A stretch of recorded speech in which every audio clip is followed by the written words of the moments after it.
भलो भलाई पै लहाई लहाई निचाई नी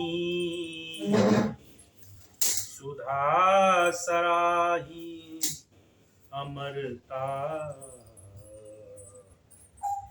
गरल सराही। ये हमने कल भी बताया था इस दोहे को कि भला भलाई ही ग्रहण करता है और नीच नीचता को ग्रहण किए रहता है। अमृत की सराहना अमर करने में होती है और विष की मारने में। कह रहे हैं कि जो अच्छा होता है, अच्छा कभी बुरा नहीं करता, उसके स्वभाव में बुरा करना नहीं होता, ठीक है। वो दुष्ट से बदला भी नहीं ले पाता। इसीलिए कहते हैं ना कि मेरे साथ बुरा हुआ, तो जो भला जिसका स्वभाव भले का है उसके साथ भले बुरा हो, लेकिन वो किसी के साथ बुरा नहीं कर पाएगा, क्योंकि उसके स्वभाव में बुरा नहीं है। वो किसी के साथ बुरा करने जाएगा तो उसका मन भी उसे रोक देगा।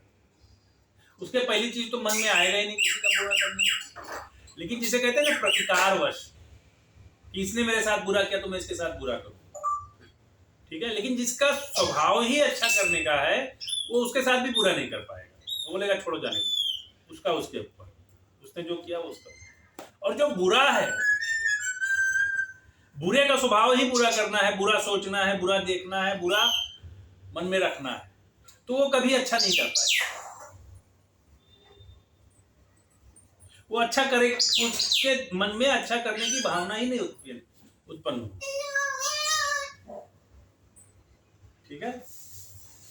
वही भगवान ने कहा है भलो भलाई पै लहाई, ठीक है। भला भलाई ही करेगा और लहाई नीचा ही नीच, और जो नीच है वो नीचता ही करेगा। सुधा सराही अमरता, सुधा मतलब अमृत। तो अमृत क्या है? अमृत कोई भी पी ले, अमृत किसी को मार थोड़े सकती है, क्योंकि उसके अंदर वो प्रकृति ही नहीं है विश्व वाली। भाई जो अमृत है, अमृत को कोई भी पिए, उसका दुश्मन पिए, उसका शत्रु पिए, उसका मित्र पिए, कोई भी पिए, तो अमृत कहां जाएगी?